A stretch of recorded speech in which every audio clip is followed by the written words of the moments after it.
Alors, Merci donc, on Simon. va vous présenter, donc, préparer l'oral en vidéo avec, par l'intermédiaire d'un concours, mon grand oral en 180 secondes.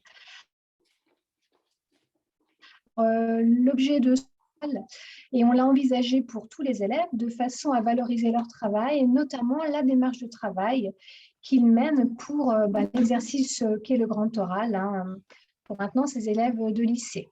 Donc, rapidement, cette année, on a eu 50 lycéens impliqués, 150 minutes de vidéos produites. On est bon, 2 enseignantes. On a heureusement eu un réseau qui nous a permis de diffuser le concours, de faire des prix, etc. Des votes par un jury avec des inspecteurs, etc. Donc voilà. Alors, on va maintenant vous présenter vraiment les objectifs de ce concours. Alors, dans ce concours qui consiste pour les élèves à réaliser une vidéo qu'ils nous envoient, réaliser une vidéo qui parte de leur démarche de travail pour le grand oral. On a de ce travail-là, on a voulu surtout retirer des éléments qui sont finalement des éléments non formels maîtrisés par les élèves, la médiation de vidéos dans des blogs, de contenus sur YouTube, c'est quelque chose qui est assez, c'est une pratique assez répandue chez les élèves et on a voulu lui donner un cadre pédagogique, on a voulu lui donner un cadre formel et travailler avec eux plus particulièrement des compétences numériques, par exemple adapter des documents à leur finalité, les médiatiser, interagir, publier des documents numériques. Et puis, on a aussi voulu valoriser des compétences plus liées à l'oralité dans le cadre de la préparation de ce grand oral, notamment la notion d'engagement était une notion assez transversale dans tout ce travail, et l'engagement dans la parole, le développement de leur qualité prosodique, l'adaptation de leur vocabulaire, de leur lexique à un contexte particulier, donc pour rendre beaucoup plus formelle une pratique qui est pour eux habituellement plutôt non formelle. Donc on s'inscrit dans une pratique d'expression et de créativité, d'écriture personnelle.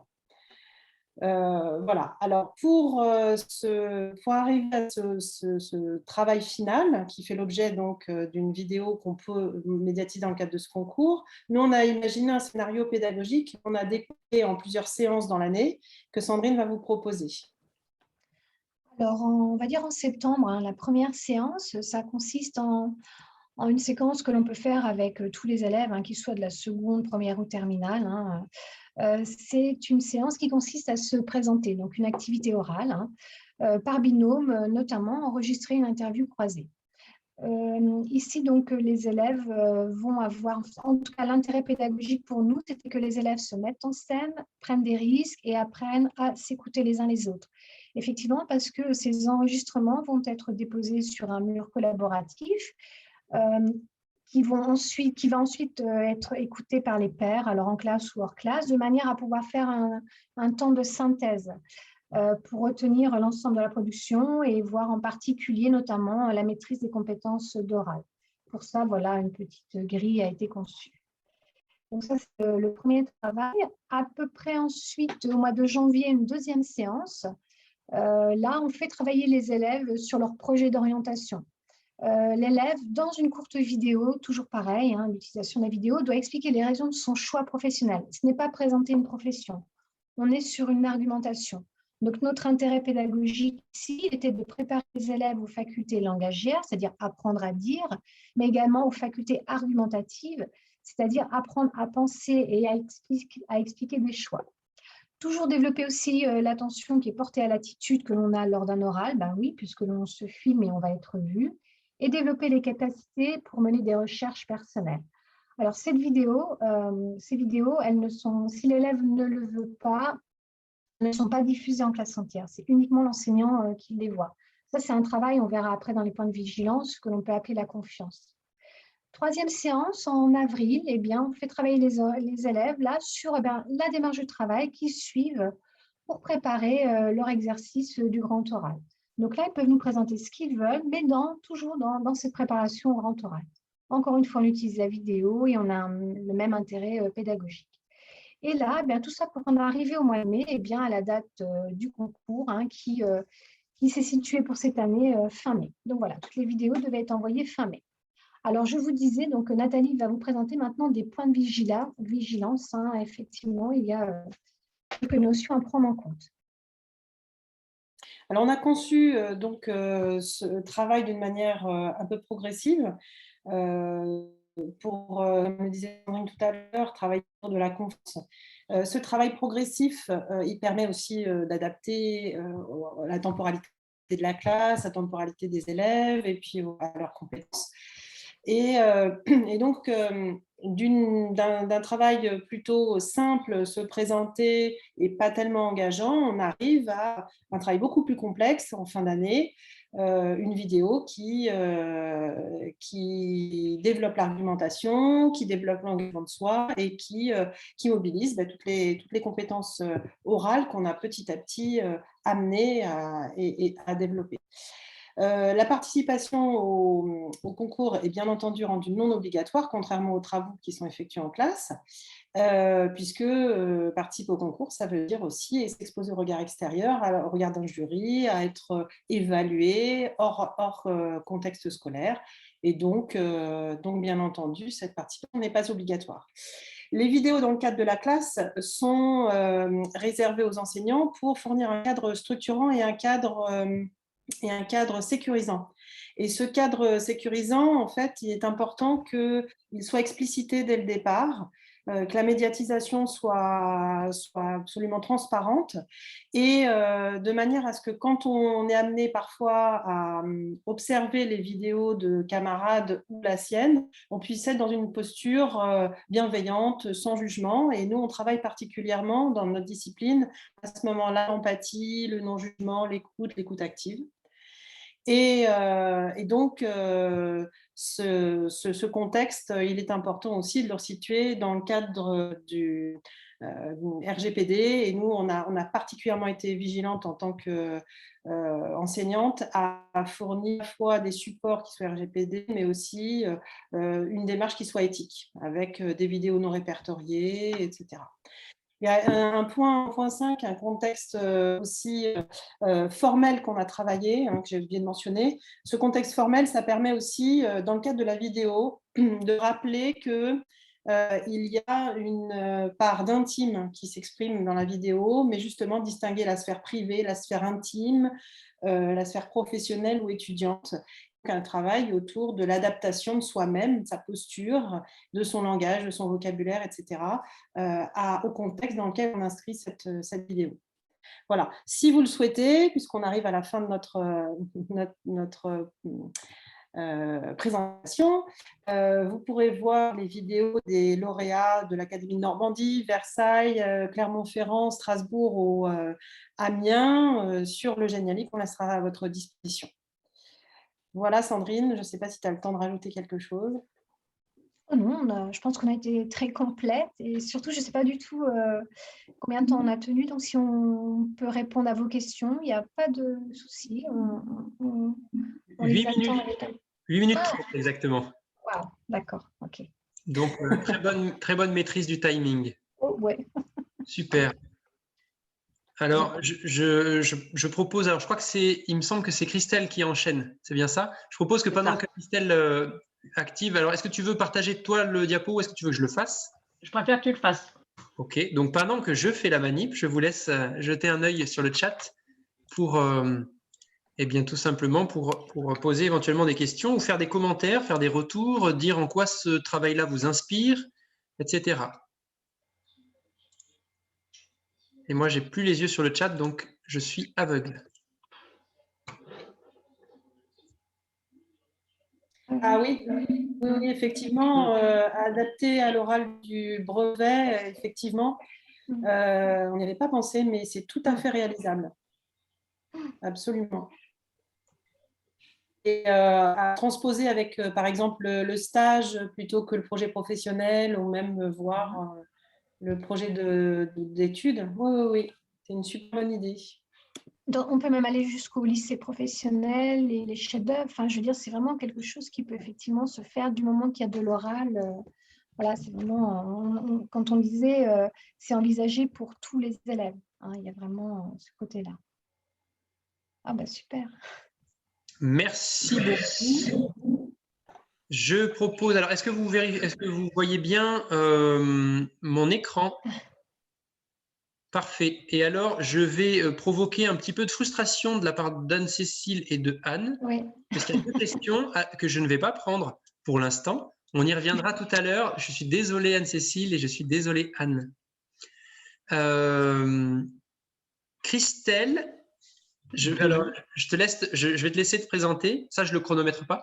Et puis, je te laisse dérouler. Il suffit que tu me dises où cliquer et je serai ta souris, je serai ton curseur. Chouette.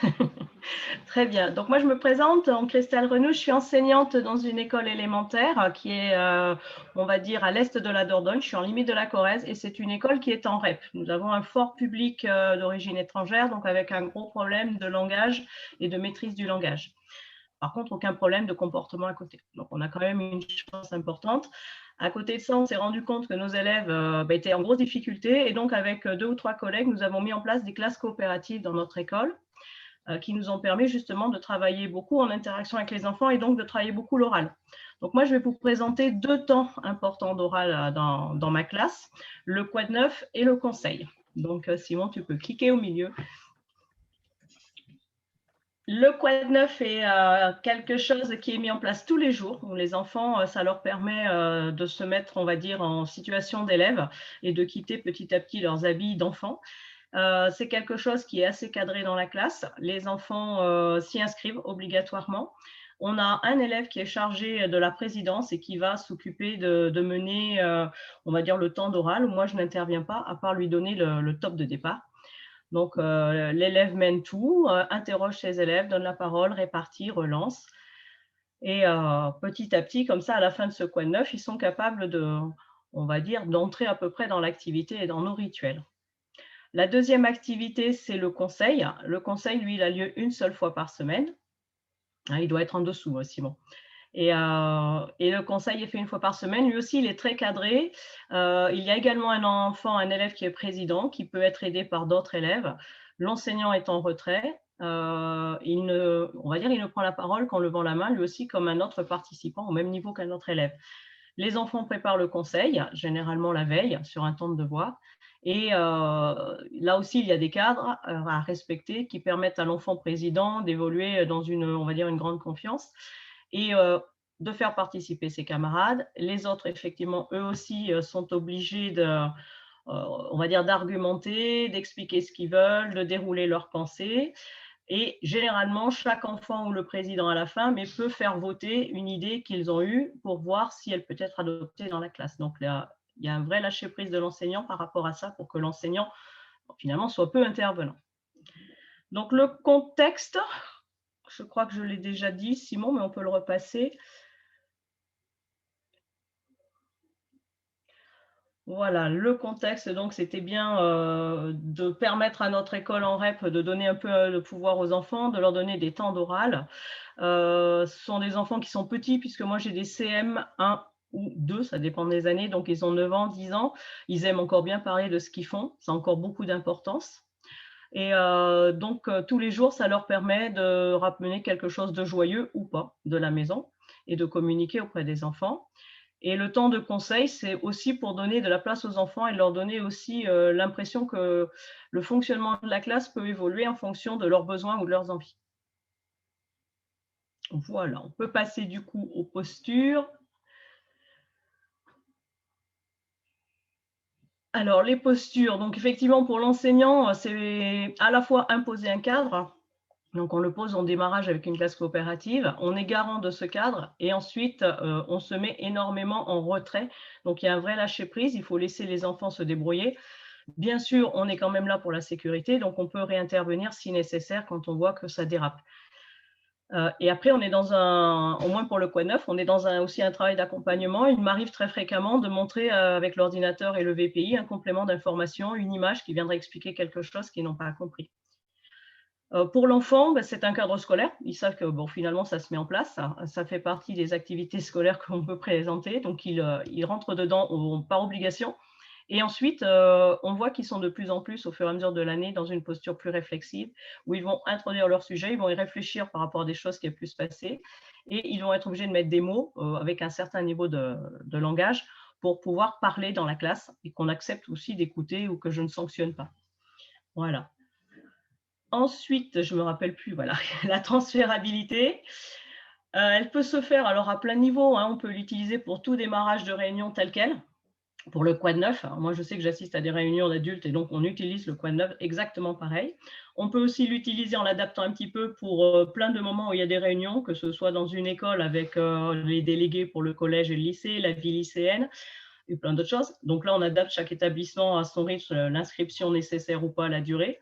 Et bien sûr, c'est utilisable aussi dans les écoles primaires, qu'elles soient maternelles ou élémentaires, pour des conseils d'élèves qui se font de plus en plus souvent et d'autres réunions où on peut avoir à communiquer tous ensemble. Pour le conseil, il est utilisable dans toute classe, quel que soit le niveau, de la maternelle à l'université, je pense, où on souhaite que les enfants participent et qu'on accepte de lâcher prise, parce que si on n'accepte pas de lâcher prise, ça va être très compliqué. Ça s'adapte évidemment à sa classe, à sa structure. On a un cadre de départ et ensuite chaque enseignant fera un petit peu à sa sauce. On est bien d'accord là-dessus. Et le troisième niveau, Simon, je ne le sais plus, l'appropriation. Oui, tout à fait. Donc, c'est vraiment chaque personne qui va le présenter va finalement l'adapter ou pas. Les enfants, en tout cas les petits chez nous en élémentaire, ne l'adaptent pas. Ils suivent vraiment le cadre tel qu'il est proposé. Quand on est plus grand ou quand on est adulte, on voit qu'il y a une grande modification, ne serait-ce que de la logistique de la salle ou à lieu de conseil.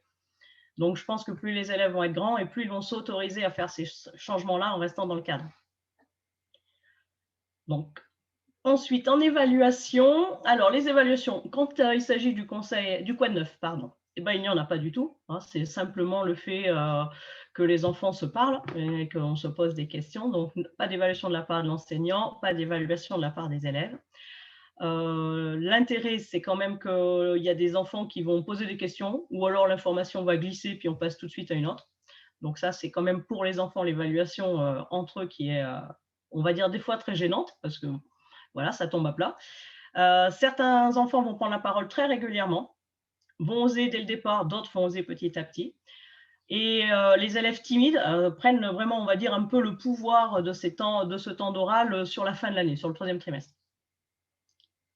Pour le Quad 9, il y a un tout petit peu plus d'évaluation. Elles ne sont pas chiffrées. Elle n'est pas chiffrée. Je vais surtout observer, moi, une participation plus ou moins fréquente des élèves, observer une argumentation qui va se développer, des habitudes de faire voter aussi plus rapides des enfants. Et à la fin de chaque conseil, on a un bilan argumenté de la présidence. C'est-à-dire que ce sont les autres élèves qui donnent des conseils ou félicitent le président pour sa gestion de la réunion. Ensuite, pour le dispositif, on voit que les enfants vont échanger de plus en plus. Au début, les conseils sont assez fins, minces, ils prennent peu de temps et petit à petit, ça augmente beaucoup plus. Certaines discussions prennent beaucoup de temps, les enfants ont beaucoup d'arguments. Et puis, on s'aperçoit aussi que des élèves timides, petit à petit, rassurés, veulent prendre le dispositif. Hier, par exemple, j'avais des élèves, ça se battait presque pour les enfants timides pour prendre la présidence du dernier conseil de l'année. Donc, on voit qu'ils ont pris confiance en eux, ils sont vraiment rassurés. Et ensuite, moi, j'ai un cahier de réussite, j'intègre dans la ceinture d'oral des compétences qui sont utilisées dans le conseil, notamment dans le cahier de réussite. Et donc, ça sert après sur le LSU. Voilà pour les évaluations. Les plus-values, eh bien, c'est pouvoir observer ses élèves autrement que dans le rapport maître-élève. C'est se libérer aussi de certaines décisions sur lesquelles on estime que finalement, ce n'est pas très grave. On peut leur donner aussi le pouvoir. On va collaborer avec les enfants quand il s'agit de monter des projets. Et on partage le pouvoir décisionnaire. Donc, là encore, pour nous, il faut vraiment apprendre à lâcher prise. Les élèves, de leur côté, prennent confiance en eux. Ils gagnent en autonomie énormément. Surtout là, en fin d'année, on peut le constater. Ils prennent beaucoup de responsabilités petit à petit. Ils apprennent à s'écouter. Ils apprennent à argumenter. Et ils savent se défendre et savoir dire « je ne suis pas d'accord, je suis d'accord ». Et ça, ce sont des vraies prises de parole qui n'existent pas en début d'année. Je ne vois pas la fin, Simon, mais je pense que j'ai tout dit, voilà.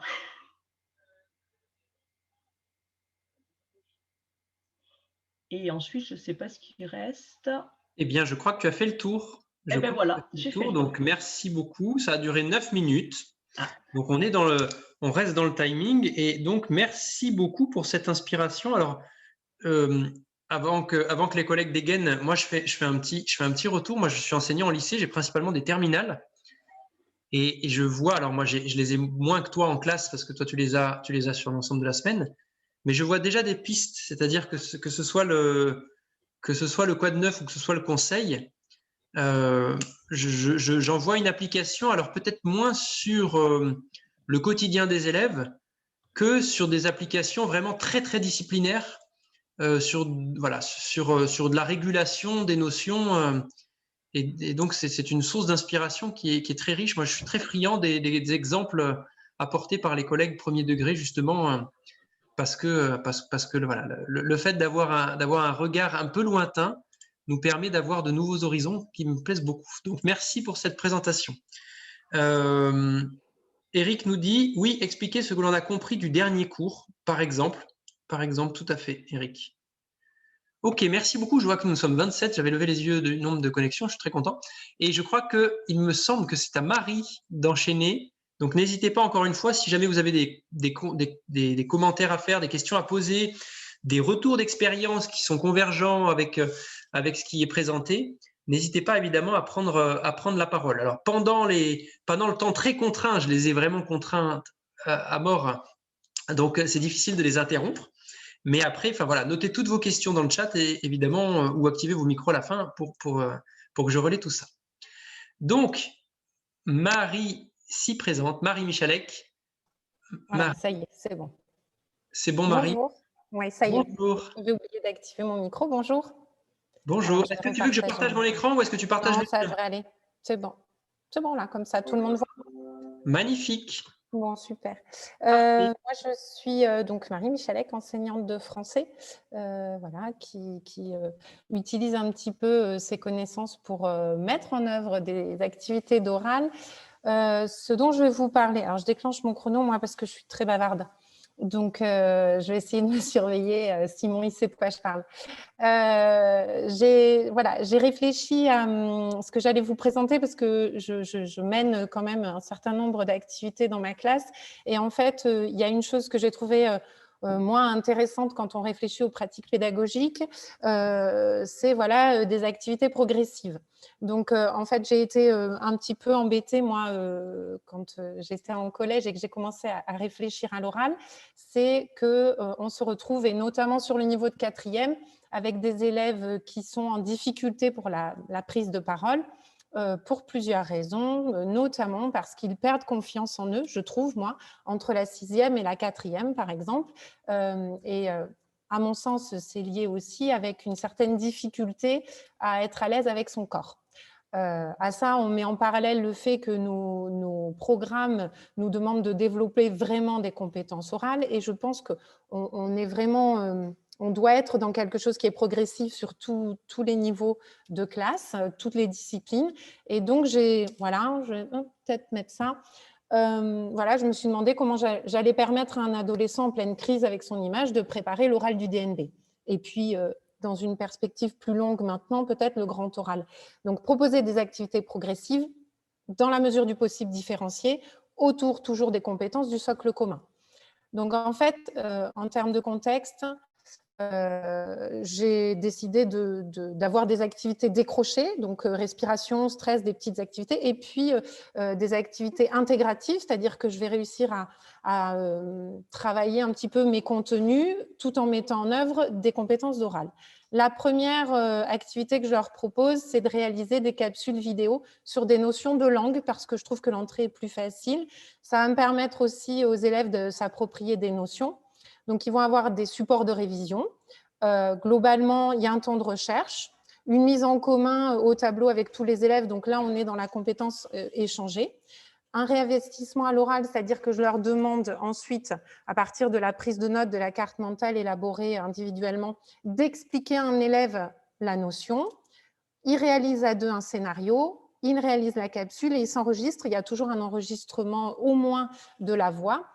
S'ils sont déjà assez à l'aise, ils peuvent se filmer, mais on est déjà sur cette gestion de la voix. Voilà. Comment je fais au niveau du débit? Est-ce qu'on m'entend assez? Ça, c'est une première compétence.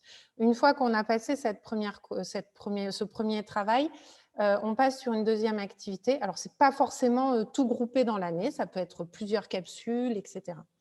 La deuxième activité, c'est la capsule pédagogique. Alors, je sais qu'elle a été présentée, la kermesse pédagogique. Elle a été présentée par Joanne Nallet hier, qui parlait d'ateliers tournants. Donc, globalement, on choisit un thème, peu importe le thème. Les élèves sont par 4, ils préparent un exposé ou quelque chose, voilà, un contenu. Une fois que ce contenu est prêt, on sépare le groupe en 2. Voilà, je suis déjà à 3 minutes. On sépare le groupe en 2 et dans ce groupe, il y a 2 élèves qui vont écouter, 2 élèves qui vont parler. Donc, les élèves vont accueillir à leur table, je fais 4 îlots, accueillir à leur table 2 élèves écouteurs à leur table, vont faire leur exposé. Ces élèves écouteurs vont évaluer, entre guillemets, à partir d'une grille, d'une échelle descriptive qu'on aura construite ensemble, vont formuler des conseils sur un temps imparti. Une fois que ça s'est fait, eh bien, les écouteurs, c'est très vilain comme mot, changent de table et on refait l'exposé. Donc, on peut faire cet exposé plusieurs fois de suite en prenant en compte les conseils qui sont donnés. On a un travail de posture, on a un travail de voix, on est déjà dans un échange à 2 personnes, mais c'est déjà très sécurisant et très bienveillant. La dernière activité, c'est le Word Café. Donc, ça peut être sur une suite de textes, sur un travail de lexique, sur une notion, une recherche d'une notion, peu importe. En fait, le support est presque un prétexte. Donc là, on va passer, on a un groupe qui travaille sur un thème, il y a un rapporteur, on travaille sur un temps donné. Quand ce temps est fini, on passe sur une autre table avec un autre thème. Le rapporteur explique ce qui a été fait, on échange, on corrige, on modifie, on ajoute. On passe sur plusieurs tables et une fois qu'on a terminé, qu'on est revenu à sa première table, on prend connaissance du travail final et un élève fera une présentation à l'ensemble de la classe. Et là, on passe sur une activité où on n'est plus dans un exposé de 2 élèves face à 2 autres élèves, mais à un élève face au reste de la classe. Et j'arrive progressivement comme ça à travailler la compétence du socle commun qui est s'exprimer devant un public. Ça, voilà, c'est la démarche que j'ai adoptée cette année. Je ne sais pas si les activités sont très claires, donc vous retrouverez des petites vidéos qui ne sont qu'un montage de photos et d'extraits de classe. Voilà. En ce qui concerne les postures dans la classe, on a un petit peu une posture de contrôle au début de l'enseignant, notamment pour poser le cadre, mais c'est quelque chose qui est vraiment très court. On est vraiment sur une posture d'accompagnement. Là, c'est vraiment important de pouvoir rassurer, de pouvoir fournir une aide méthodologique. Mais on est surtout sur une posture de lâcher prise et une posture bienveillante. Voilà. Ce sont des choses qu'on doit être capable de mettre en œuvre si on veut réussir ces activités-là. Au niveau des élèves, les postures sont plutôt des postures actives, c'est-à-dire que les élèves sont toujours en activité, sont très souvent engagés dans ces activités-là et on développe très souvent la collaboration et la coopération. Je vais partir sur les plus-values plutôt. Pour moi, pour l'enseignant, les plus-values, elles me permettent de travailler plusieurs compétences de l'oral. Si je reprends mon socle commun, je travaille plusieurs choses et dans plusieurs contextes différents. J'arrive à intégrer l'oral dans mes pratiques quotidiennes, c'est-à-dire qu'à chaque séance, quasiment, il y a une activité de l'oral. Je développe la coopération et très honnêtement, alors ça reste assez subjectif ou non, parce que quand même, il y a un positionnement sur échelle descriptive, mais il y a des progrès. Voilà, il y a vraiment des progrès au niveau de l'oral. Pour les élèves, c'est une pratique régulière, c'est une pratique sécurisée, progressive. Et puis, les élèves identifient clairement leurs points forts et leurs voies de progrès. Il y a une prise de confiance évidente pour tous les élèves de la classe. À savoir que cette année, par exemple, j'ai quand même une élève qui est venue avec un certificat médical pour ne pas pratiquer l'oral en classe et que nous avons réussi à la faire passer à l'oral devant la classe. Voilà. Pour ce qui est de la transférabilité, à mon sens, c'est transférable à toutes les disciplines à partir du moment où on adapte le contenu à ce qu'on veut, voilà, à sa propre discipline. Je pense que ça peut être voilà, le début d'autres activités autour de l'oral. C'est absolument pas transférable tel quel. Je crois que chacun peut imaginer plein d'autres activités. Moi, dans ma classe, en termes de perspective, ça me permet d'aller vers le débat interprétatif, c'est-à-dire que l'élève prépare en classe une étude de texte qu'il va ensuite présenter à l'ensemble de la classe et ensuite se déroule un débat avec le reste de la classe qui a aussi préparé le texte. Et les élèves vraiment réfléchissent au sens qu'on peut donner à ce texte-là. Et en règle générale, je n'existe plus. Je suis payée à ne rien faire, chose que j'aime beaucoup. En termes d'évaluation, j'en ai parlé un petit peu. L'évaluation sur le ressenti, puisqu'on a des discussions, des confrontations avec les indicateurs qu'on a soulevés. J'accélère. Il y a un système d'auto-évaluation, d'évaluation par les pairs. J'aime bien aussi mettre une fiche métacognitive sur les activités. Je vous ai mis d'ailleurs dans le Geniali des petites paroles d'élèves sur les activités, notamment la kermesse. Je ne mets pas de notes pour l'oral. Je n'aime pas le stress qui est généré par la note, donc je l'ai enlevé. Je crois que l'oral du DNB sera là pour leur mettre ce stress-là. Et l'évaluation du dispositif, si j'en reviens, c'est souvent très positif de la part des élèves et surtout notamment en termes de prise de confiance. Voilà, j'ai fait un marathon, mais je suis à 9 minutes, Simon. Et j'ai terminé. Merci vous avez beaucoup, tout décrit, Marie. je pourrais reprendre si vous voulez. Merci beaucoup, Marie. Ben, écoute, on aura la version complète au prochain clic, peut-être. Voilà. Non, je plaisante. Alors, je relais tout de suite une question de Karine qui demande si tu as une échelle descriptive. Ouais. Est-ce que tu peux nous l'afficher vite fait? Alors, vite fait, non, parce que je n'ai pas branché ma clé. Je suis désolée. Eh bien, je pourrais l'intégrer au Geniali, si vous voulez. Mais ce que tu peux faire éventuellement, c'est qu'on va laisser la parole à Elisabeth. Ah oui. Est-ce que d'ici la fin d'intervention d'Elisabeth, ça pourrait être chargé? Oui, ça pourrait être chargé, bien sûr. Ça donne ces éléments-là. Oui, ok, pas de souci. Ok, bon, ben, merci beaucoup. De rien. Elisabeth est d'une impatience de faire son intervention que je propose qu'on passe directement à ton intervention. Moi, j'ai plein de questions et j'ai dégagé plein de points communs dans les 3 présentations précédentes. Et je vais voir si je coche les cases avec Elisabeth. Elisabeth, est-ce que tu veux partager toi ou est-ce que c'est moi qui partage? C'est plus ce qu'on a dit, je crois que c'est moi. Bonjour, oui, tout à fait Simon, je préfère que tu prennes la main. Ok, je te laisse te présenter en attendant si tu veux bien. Et je prépare le Oui, donc Elisabeth, je suis professeure d'anglais en collège depuis seulement une année. J'ai fait 15 ans de lycée précédemment, donc je remonte l'échelle et c'est assez intéressant du coup de découvrir les ados avant qu'ils arrivent au lycée et notamment sur la question de l'oral.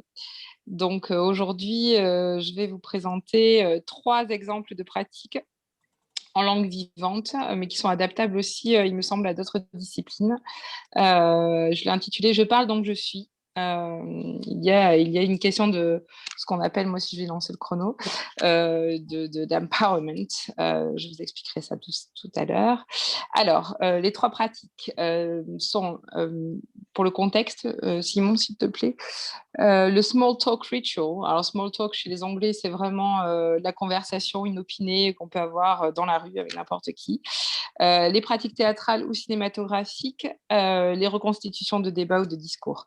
Donc, pour le small talk ritual, le contexte, c'est les 5 premières minutes du début d'heure, top chrono, avec vraiment le chronomètre en main. Soit c'est les élèves qui l'ont, soit c'est moi. 2 élèves volontaires qui sont face à face, mais aussi face à la classe, pour avoir cette fameuse conversation. Voilà. Pour les pratiques théâtrales ou cinématographiques, ça dépendra des tâches demandées, mais on va d'abord travailler sur des extraits de films, de séries ou de pièces de théâtre. Et je vais les faire travailler en binôme ou en trinôme, avec des figurants éventuellement. Et souvent, je filme moi aussi, j'y reviendrai si j'ai le temps. Pour les reconstitutions de débats ou de discours, j'avais souvent trouvé que les débats étaient tournés court en fait, et manquaient un peu de substance. Donc, j'ai lancé l'idée de reconstituer des vrais débats qui se sont vraiment produits, notamment celui sur la sortie de The Origin of Species de Darwin, qui s'était tenu à Oxford en 1860. Donc, ça demande aux élèves de rechercher les postures adoptées par les vrais intervenants historiques pour comprendre les arguments et les contre-arguments. Incarner, dans le cadre d'un discours, ça va être l'idée d'incarner et non de réciter. Et on peut imaginer aussi créer un événement en soi, avoir des publics pour ces débats ou pour ces discours. Ça leur donne tout de suite un peu de plus-value. Et puis, on va adopter une technique formelle de débat. Alors moi, j'utilise celle des Debating Societies des universités, notamment britanniques, ou ça peut être celle des parlementaires, avec un chairman qui va, par exemple, distribuer la parole. Je vais passer aux postures. Simon, voilà. Pour l'intérêt de ces trois activités, ça va être vraiment de se mettre en retrait. On l'a vu dans les présentations précédentes. Le professeur essaie d'être au fond de la classe. Alors, sur le small talk ritual, clairement, au début, sur les 6e, il a fallu que je les guide. Mais ça m'a permis d'introduire chaque jour une nouvelle question, finalement. Et même le prétérit est passé... What did you do yesterday night est arrivé assez vite dans leurs besoins et on n'avait pas encore vu le prétérit et ils se le sont mis en bouche du coup un peu plus vite que prévu, mais donc ça peut être aussi bien. On introduit chaque jour une nouvelle question. Voilà, les groupes changent et ça permet de faire tourner tout ça. Le professeur va relancer par un mime ou une gestuelle et puis ça va devenir un peu le rituel. Par exemple, pour demander l'heure, on va faire le signe de la montre. Voilà. Les élèves, eux, sont vraiment sur le devant de la scène et les autres sont attentifs et peuvent servir de béquille si il manque de questions, par exemple. Voilà, ils sont vraiment prêts à les aider.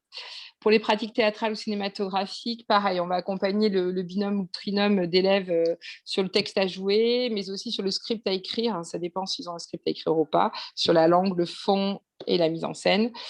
Et puis sinon, sur des exercices, on peut faire des exercices de pratique théâtrale au quotidien pour essayer de transmettre des émotions. Et donc, on va être un peu derrière eux. Moi, j'aime bien faire la technique de la marionnette et faire leurs gestes derrière et faire les gestuels pour les aider à penser à faire la gestuelle. Les élèves sont autonomes, ils s'entraident, ils peuvent laisser libre cours à leur imagination. Et puis, ils prennent le pouvoir aussi sur scène. Certains qu'on voit tout timides, tout d'un coup, se révèlent et arrivent à exprimer leurs émotions. Pour la constitution de débats ou de discours, je vais les guider sur les sources parce que parfois, nos débats sont très anciens et il va falloir réussir à trouver des sources fiables. Et je me mets en retrait, par contre, pour la reconstitution. Vraiment, normalement, je dispatche tous les rôles. Je vais faire intervenir d'autres élèves, d'autres classes pour s'occuper des petits fours, s'il y a des petits fours à la pause du débat. Ou, voilà, il faut des photographes. Enfin, bon, on dispatche, mais par contre, ça demande un rétro-planning assez chronophage aussi à fabriquer.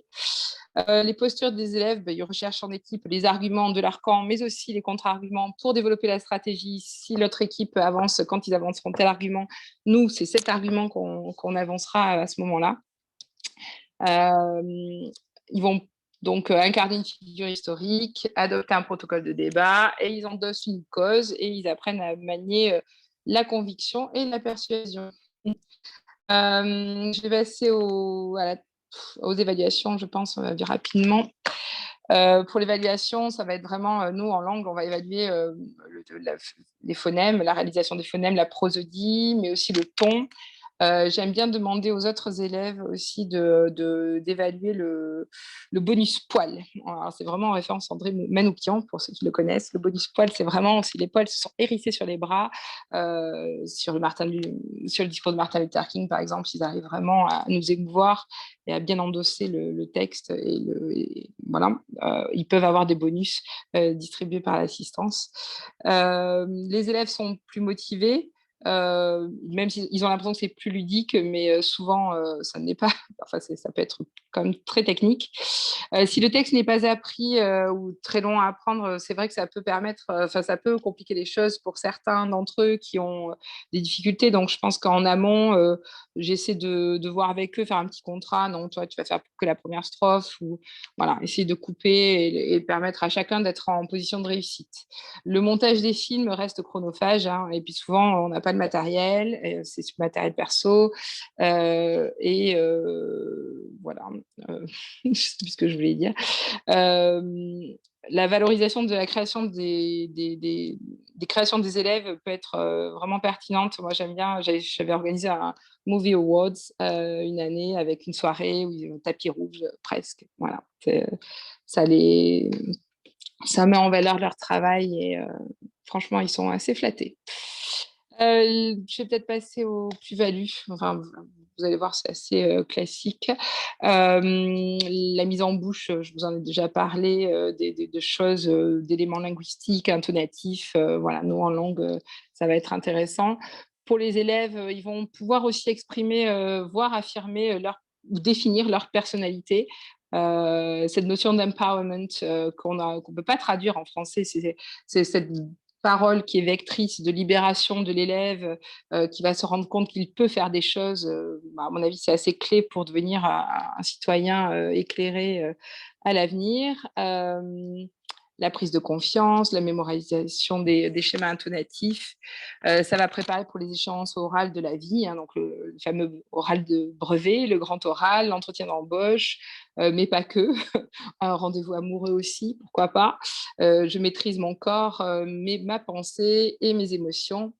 Le fait de sortir de soi pour incarner un autre permet de dédramatiser pour certains l'idée du regard de l'autre, puisqu'on n'est plus nous-mêmes. Ça peut vraiment les aider. Voilà, décortiquer l'action du eye sur le spectateur, le fait de faire des plans au cinéma, on vous en avait parlé précédemment, de maîtriser l'image que l'on renvoie à l'autre. Voilà, c'est assez essentiel aussi pour leur avenir d'adultes, il me semble. La reconstitution de débat va permettre de réfléchir sur les histoires à l'intérieur de l'histoire avec un grand H.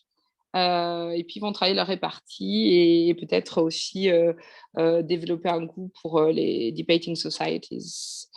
Et enfin, je pense que je suis hors timing. Pour la transférabilité, la duplication, ça va être assez facile au quotidien. Donc, le small talk ritual va s'appliquer à chaque heure de cours.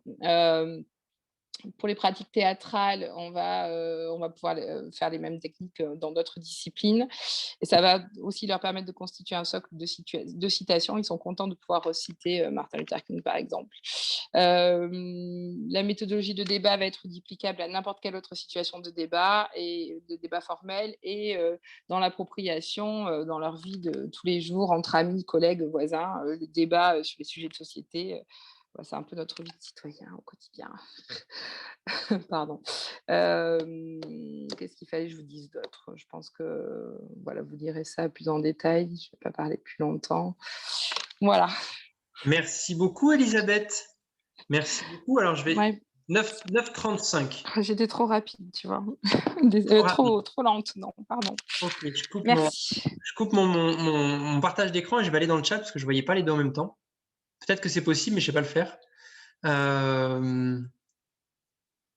Alors, Christine demande où seront partagées ces présentations. On les diffusera sur le net et elles seront sur le site Inversons la classe, mais on les diffusera sur Twitter notamment dès demain. C'est qu'on veut, comme tout est déjà aggloméré, mais voilà, venez à l'atelier de demain, comme ça vous aurez tout. Et c'est juste que je ne veux pas dévoiler toutes les présentations de demain.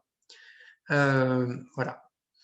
Sébastien dit « Les débats sont vraiment une pratique ancrée dans les écoles anglophones et il nous quitte pour son atelier. Il est peut-être déjà parti. Salut Seb. Allez voir Seb. Seb fait très bien. » Marie dit « Le bonus poil, je garde l'idée, l'expression. Moi, je connais assez. Enfin, je croyais connaître Manoukian assez bien, mais je ne connaissais pas ce bonus poil. Donc ça, c'est chouette. » Nathalie pose la question, quand tu parles du pouvoir d'agir, est-ce que tu peux détailler, Elisabeth, s'il te plaît? Le pouvoir d'agir. Le fait de prendre la parole, c'est déjà un acte qui est presque un acte politique. Oser exprimer ce que l'on ressent ou ce que l'on veut dire, c'est déjà être acteur de son apprentissage si on fait une première lecture, mais aussi si on pense à la transférabilité, voilà, c'est de faire prendre position physiquement, pour moi, est vecteur de libération de ce que l'on est et de ce que l'on devient. Voilà. C'est un peu beau discours, mais je pense que ça marche. Oui, je crois que c'est important d'avoir ces valeurs-là en tête pour pouvoir justement mener ces activités. Super. Alors, n'hésitez pas encore une fois à mettre plein de questions dans le chat. Nathalie nous dit, c'est un concept très utilisé en sciences sociales et dans l'intervention sociale. Je trouve intéressant d'utiliser, de le transposer. Eh bien, tout à fait. Moi, je souscris aussi. Alors moi, j'ai pas de questions, mais j'ai dégagé quelques invariants qui sont propres aux 4 interventions du jour. Et j'aimerais bien mener une réflexion avec les intervenantes, mais aussi avec toutes celles et ceux qui sont présents sur ces invariants-là et dans une perspective d'application, j'allais dire, dans les classes et de transposition des idées, des initiatives que vous avez pu mettre en place dans ma classe, parce que vous n'êtes pas prof de SVT en terminale SP, et pourtant, j'ai besoin de me servir de votre travail pour pouvoir faire évoluer mes pratiques. Et donc, alors, je ne vais pas revenir évidemment intervention par intervention. Je n'oublie pas non plus Anne-Cécile et Anne qui ont posé des questions au tout début sur la première intervention, donc on répondra à leurs questions. Mais sur la synthèse, sur ce que j'en ai dégagé comme invariant, pour moi, il y a 4 éléments. Le premier élément, c'est le lâcher prise. Et on y reviendra sur le 4e, c'est-à-dire cette intention de l'enseignant ou de l'enseignante de sortir un petit peu et puis de laisser place aux élèves. Et ça, c'est mon 4e point. Je peux parler un tout petit peu, Marie, après je te donne la parole. Premier. Donc voilà, j'avais annoncé 4 points. Et en fait, le lâcher prise, c'est un petit peu en lien avec la place aux élèves, mais j'y reviens. Le 2e point, c'est la sécurisation des élèves. C'est un terme qui a été cité parfois, mais pas dans tous les ateliers. Par contre, c'est extrêmement présent, même si ce n'est pas verbalisé, c'est extrêmement présent. Et à chaque fois, il y a tout un ensemble de dispositifs, de postures qui sont plus ou moins exprimés, mais qui sont quand même verbalisés pour sécuriser les élèves et pour s'assurer que celui qui parle soit totalement dans un cadre sécure de A à Z. Il y a un 3e point aussi qui transparaît plus ou moins, mais qui est très, très important, je crois, dans toutes ces pratiques, c'est la notion de ritualisation. Et même sur le premier, sur le 180, sur mon grand oral en 180 secondes, c'est pas un one shot en fait, parce que on pourrait imaginer que la présentation finale c'est le chef-d'œuvre quelque part, mais en fait, je crois que il y a quand même une ritualisation qui fait que tout ce processus, il est continu dans le temps. Et que c'est toute une construction. Donc le lâcher prise, la sécurisation, la ritualisation. Puis je reviens sur mon point 4, sur la place des élèves, la place qui est accordée aux élèves. Et ça, je crois que c'est une évolution des pratiques du face-à-face pédagogique. Et je crois que ça, c'est quelque chose qui est très important et qui, à mon avis, quand on met le focus un peu plus sur les pratiques de l'oral, eh bien, on va encore plus facilement faire évoluer nos pratiques individuelles de classe. Et ça me semble être intéressant pour l'évolution, encore une fois, globale des propositions pédagogiques qu'on fait à nos élèves et donc l'évolution de notre système éducatif au sens large. Et alors là, je m'adresse avec ma casquette de prof de lettres, que je ne suis pas du tout, mais souvent, l'oral est étudié est travaillé comme objet, même parfois comme une finalité. Pendant très longtemps, on a oralisé des écrits. C'est-à-dire que l'écrit préexistait à l'oral. Et en fait, dans les pratiques que vous venez de nous présenter, vos pratiques peuvent être des pratiques d'oral sur lesquelles on va construire la suite. Et donc là, on est sur un oral qui préexiste ou qui précède un travail qui potentiellement est à l'écrit. Pas tout le temps, parfois, mais on change cette position relative de l'oral. Et ça, c'est quelque chose qui me semble être important. Et puis le dernier, voilà, la conclusion de ma micro-intervention, c'est le fait, et ça revient exactement à ce que disait Elisabeth à la fin, je crois, c'est que l'oral, et puis ça boucle, l'oral peut être, donc la notion d'empowerment, je crois que l'oral est source d'émancipation. Parce qu'on accorde encore une fois la parole à l'élève est placé sur le devant, on lui accorde une attention totale, on fait en sorte que les autres élèves accordent une attention totale, et ça me semble être très important, encore une fois, dans la prise en compte de l'élève, pas des élèves, mais de l'élève. J'en ai terminé. Marie, tu avais levé la main, donc je te laisse répondre, et puis après, on reviendra sur la question d'Anne. Je ne veux pas forcément répondre, mais il y a une chose que tu as dite sur le lâcher-prise, c'est que moi, et je suis prof de lettres, hein, mais je voudrais que les collègues lâchent prise sur cette envie de toujours corriger la langue, la maîtrise de la langue à l'oral. Ce n'est pas grave, la langue orale, elle n'est pas parfaite, ce n'est pas de l'écrit, tu le disais, Simon. Voilà, ne vous sentez pas obligé d'interrompre un élève en pleine prise de parole pour lui dire oh, « tu as oublié la négation ». Il l'a oublié, c'est pas très grave en fait. Et ce que je suis en train de faire là, de dire des c'est normal aussi quand vous évaluez les élèves. S'il y en a trop, bien évidemment qu'il faudra travailler dessus.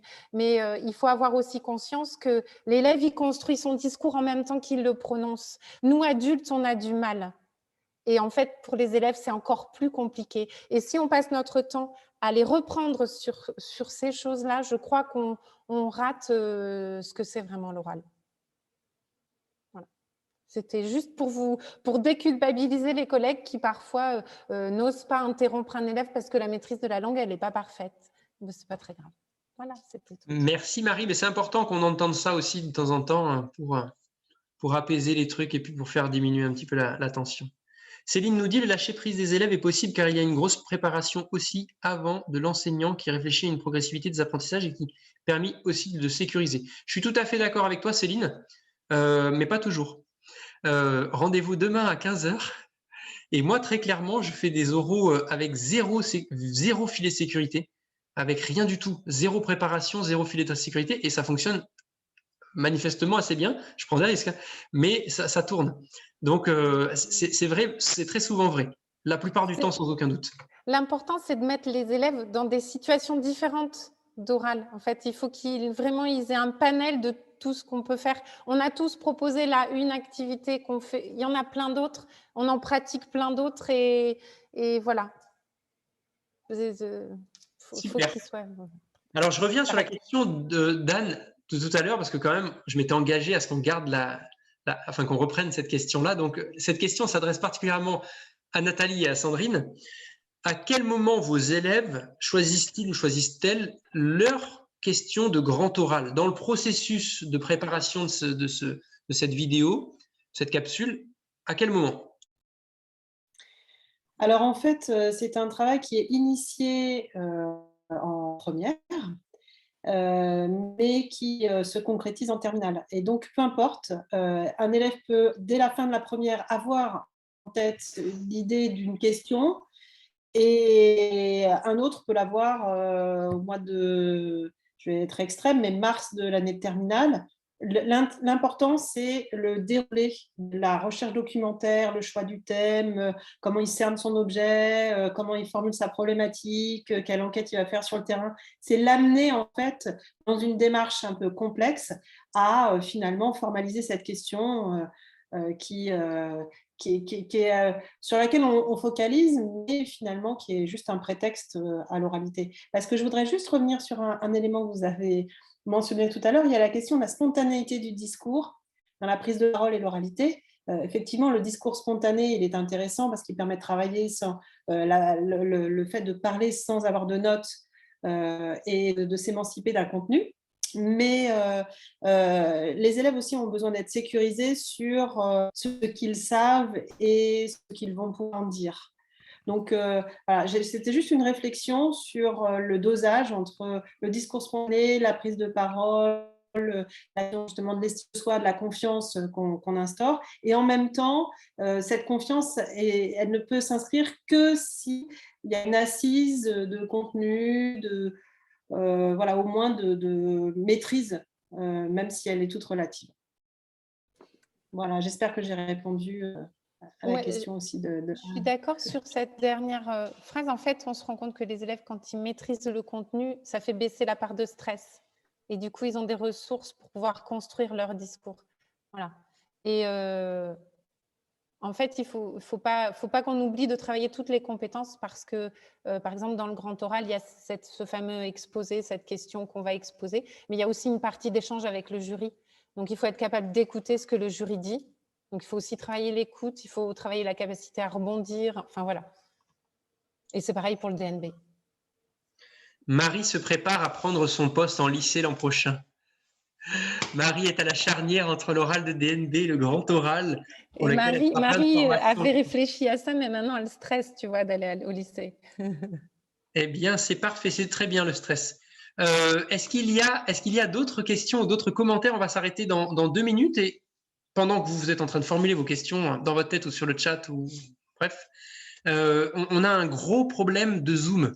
C'est-à-dire que là, tout est en train de tomber en carafe. Tant qu'on est dans un atelier, ça tourne. Mais dès qu'on voudra changer d'atelier, ça ne fonctionnera plus. Donc, normalement, on a tous reçu un lien de secours Jitsi pour le prochain atelier. Donc, voilà. Petite parenthèse, mais c'est un aléa négligeable. Donc, 16h03, il nous reste 2 minutes pour finir, puisqu'il y a 5 minutes de décalage, comme j'ai dit au début. Si vous avez des questions, des commentaires, des retours d'expérience à nous faire les uns et les autres sur vos pratiques individuelles de classe, j'aimerais bien avoir quelque chose. Est-ce que quelqu'un veut se lancer en 60 secondes pour nous faire un retour sur sa classe?